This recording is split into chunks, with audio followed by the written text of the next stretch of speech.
अकबर ओवैसी दौलत के लिए नहीं, शोहरत के लिए नहीं, तुम्हारे पास आया है तो झोली फैलाकर, भिखारी बनकर मुसलमानों तुम्हारे इत्तेहाद की खैरात मांगने आया है। मेरे दामन में तुम्हारे इत्तेहाद की खैरात डाल दो, इस भिखारी के दामन को तुम्हारे इत्तेहाद से भर दो और जोरदार नारा लगा दो, नारे तकबीर, नारे तकबीर, नारे तकबीर। मौजम साहब थे जो ट्रेन में मार दिया गया था, पुलिस वाले ने मारा था ना, आप वीडियो देखे या नहीं देखे? अकबरुद्दीन ओवैसी तेलंगाना असेंबली में खड़ा होकर कहा कि सिर्फ कसूर यह था कि चेहरे पे दाढ़ी है, सर पे टोपी है, मार दिया गया मुसलमान को। तो हुकूमत से मुतालबा किया कि तेलंगाना का एक, हमारे हैदराबाद का एक बंदा था जिसकी मौत हुई, शहीद हुआ, गोली मारी, उसको एक्स ग्रेशा दो, पैसा दिलाए, बीवी को नौकरी दिलाए, बच्चों के स्कूल में फ्री तालीम का इंतजाम कराए, मजलिस से भी दिए, तो वो छोड़ दो आप। और एक बात कहता हूं, यहां मेरे ईमान वाले मुसलमान भाई खड़े हैं, चेहरों पे दाढ़ियां हैं, सर पे टोपी है, और शायद इस मजमे में इमाम भी होंगे, मौजनीन भी होंगे मसाजिद के। तेलंगाना में मजलिस और अकबर ओवैसी की वजह से 17,000 इमामों और मौजनों को महाना हुकूमत 5,000 रुपये देती है। मालूम आपको? मौजनों को हुकूमत देती है। अब इंशाअल्लाह 5,000 है ना, 20,000 तक आइंदा 5 बरस में लेके चले जाऊंगा मैं तेलंगाना में। यह हमारा काम है। अब तक 316 करोड़ रुपये दे दिए इमामों को, मौजनों को। हर रमजान के ईद पर ईद गिफ्ट देते हैं, साड़ी देते, लुंगी देते, कुर्ता देते। कौन देते? मैं नहीं, हुकूमत से दिलवाता हूं। अब तक 275 करोड़ रुपया दे दिया गया है, उसमें 209 करोड़ रुपया 31 लाख लोगों को। तो मैं बताना यह चाहता हूं आपको कि हमने काम किया है, हमने काम किया है। अरे मुसलमानों, कांग्रेस ये समझ रही है कि अब हमको इनके लिए काम करने की जरूरत नहीं है, क्योंकि मुसलमानों के वोटों का काम बीजेपी कर रही है, नरेंद्र मोदी कर रहा है कि मुसलमानों को डरा रहा है, मुसलमानों को लोग लिंच कर रहे हैं, मुसलमानों के दिलों में खौफ पैदा कर रहे हैं। मुसलमान के पास और कोई रास्ता नहीं है, और कोई रास्ता नहीं है सिवाय कांग्रेस के। नहीं, हमारी अपनी आवाज होनी चाहिए। याद रखो, याद रखो, मैदान बदर हो या मैदान ओहद हो या सलाउद्दीन अय्यूबी ने जब बैतुल मुक़द्दस कब्जा किया, उस वक्त भी तेदाद कम थी, लेकिन जज्बे ईमानी और हरारत ईमानी मजबूत था।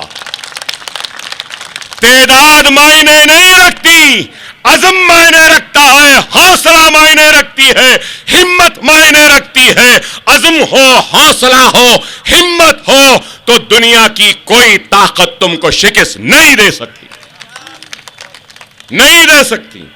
अरे मैं 5 मरतबा जेल जा चुका हूं, 40 दिन जेल में रह चुका हूं।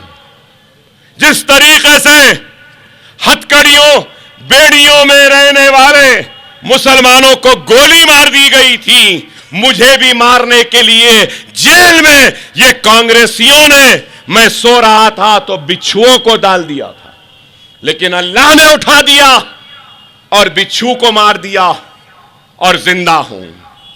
मुझे 3 गोलियां मारे, 3 गोलियां, फिर भी जिंदा हूं। 75 मरतबा चाकू तलवारों से मारे, फिर भी जिंदा हूं। नहीं मालूम वो क्या काम है जिसके लिए जिंदा हूं। शायद राजस्थान को आना था इसलिए जिंदा हूं, शायद आपसे मिलना था जिंदा हूं, हूं, लेकिन यह बात कहूंगा, डरने घबराने की जरूरत नहीं है।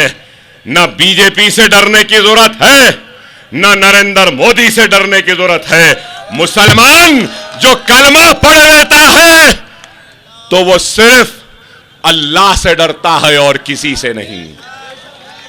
ये बीजेपी समझ रही है कि डर जाएंगे, अरे नहीं डरेंगे, किसी से नहीं डरेंगे, न घबराएंगे, सबका साथ सबका विकास बोले, किसका साथ दिए, किसका विकास करे, किसी का नहीं करे।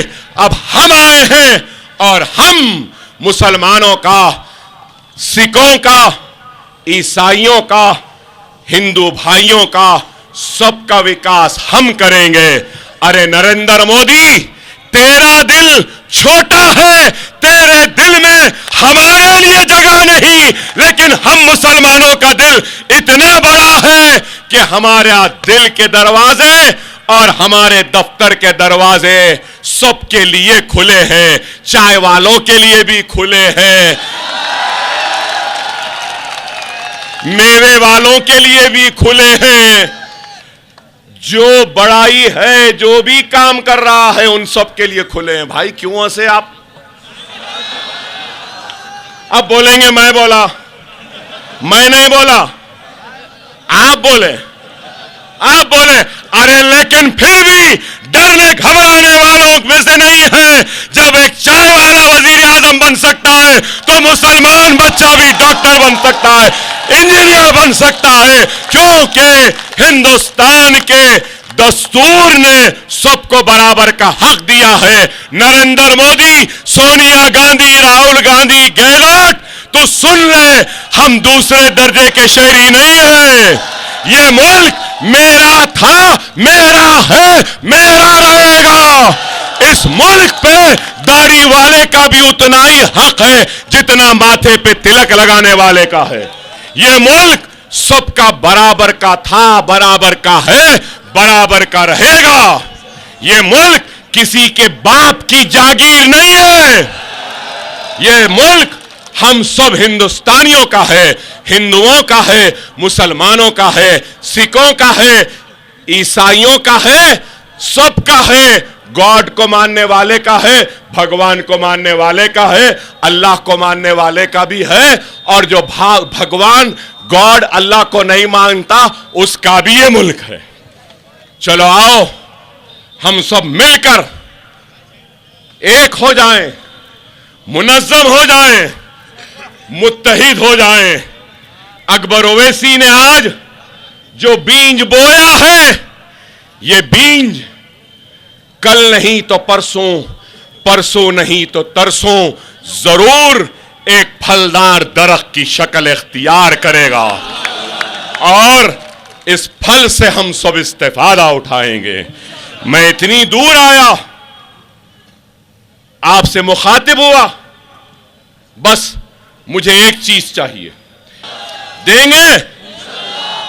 एक जोरदार नारा लगा देना, ये मेरा हदिया है। अकबर ओवैसी दौलत के लिए नहीं, शोहरत के लिए नहीं, तुम्हारे पास आया है तो झोली फैलाकर, भिखारी बनकर, मुसलमानों तुम्हारे इत्तेहाद की खैरात मांगने आया है। मेरे दामन में तुम्हारे इत्तेहाद की खैरात डाल दो, इस भिखारी के दामन को तुम्हारे इत्तेहाद से भर दो, और जोरदार नारा लगा दो, नारे तकबीर, नारे तकबीर, नारे तकबीर। हिंदुस्तान, हिंदुस्तान, हिंदुस्तान, मजलिस इत्तेहाद अल मुस्लिमीन, मजलिस इत्तेहाद अल मुस्लिमीन।